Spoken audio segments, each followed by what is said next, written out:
2024-yili yuz bergan 28-iyul Yakan ilişki katliamida Xitoy askarlaridan o'q chiqarmaslikni talab qilgan Yakan noyasining hokimi Ahad Saidning 20 yillik kesilganligi oshkorlandi. Materiallarda ko'rsatilishicha, uning ikki yuzlimchilik bilan ayblanishiga voqea chiqqan kuni maydoni iliq bo'lmaslik va terrorchilarning qanot ostiga silish asosiy sabab bo'lgan. Vaziyatdan xabardor bir kishining deyishicha, uning davomli to'pa va konvoy ko'ngli kiyib yurishimi ayblamada milliy bo'lginchilik quturtish deb qaralgan. Qashqar turmasining soqchi oilaliklar qo'rg'osida navbatchilik qilayotgan bir xodim sobiq hokim Ahad Saidning 20 yillik kesilganligini dalilladi. Dünya Uyghur Qurultayının reisi Dolqun Eysa, Qurultayının reislikdən vaqtliq istifa berganligini o'zining ijtimoiy aloqa vositasida e'lon qildi. Sababi bo'lsa, Dolqun Eysa haqida chiqqan jinsiy parakendachilik voqeasi haqidagi xabarlar hamda bu vaqtdagi talash-tortishlar ekan. Bu jinsiy parakendachilik voqeasining odil bartaraf qilinish uchun Dünya Uyghur Qurultayi mush turdagi voqealarni bartaraf qilish salohiyatiga ega bo'lgan hamda tajribasi bo'lgan mustaqil tekshirish guruhi taklif qilib, bir hafta burun tekshirishni boshlagan. Ma'lum bo'lishicha, Dünya Uyghur Qurultayining 8-navbatlik umumiy vakillar qurultayi va saylami bu yil 10-oyda o'tkazildi.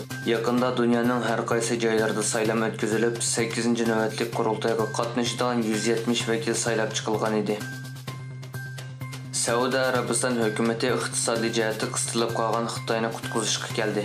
Saudiya Arabiston ommaviy mablag' fondi Xitoydagi 6 cho'ng pul muomala organi bilan 50 milliard dollarlik kelishim imzoladi. Bu kelishim 2023-yili chet el mablag'ining Xitoyga bevosita solgan mablag'ining 1,5 hassasiga teng keladi.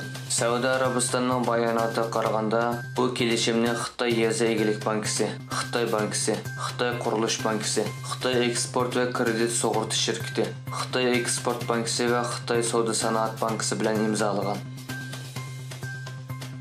Qirg'iziston Jumhuriyati tashqi ishlar ministri Jembek Qulubayev Qirg'iziston-Tojikiston davlat chegarasini ayirishning kelgusi bir necha oy ichida tamomlanishini umid qiladiganligini ko'rsatdi.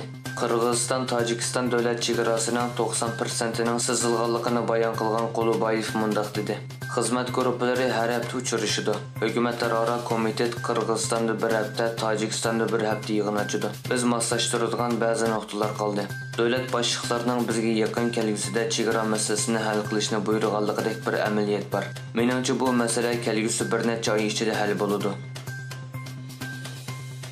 Yevropa Savdo Komitetining mas'uli Valdis Dombrovskis Angliya pul muomala vaqt gazetiga bergan bayonotida Yevropa ittifoqi davlatlarining Xitoyning to'qliq mashinalaridan tamojna beji elishni qo'llashga tayyor ekanligini aytdi.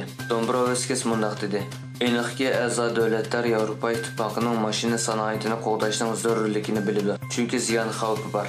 7-oyning 5-ida Yevropa ittifoqi Xitoyda ishlab chiqarilgan to'qliq mashinalarga 17.4%dan 37.6% gacha vaqtliq tamojna beji elishni qaror qilgan edi.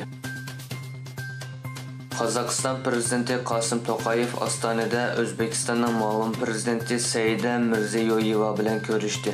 Qozog'istonning rasmiy davlat to'r bekiti Ag'ordaning 5-avgustdagi bayonotida ikki davlat o'rtasidagi ko'p tarafli hamkorlikning yanada taraqqiy qilishiga munosabatli navbatdagi masalalar muzokara qilindi deyildi.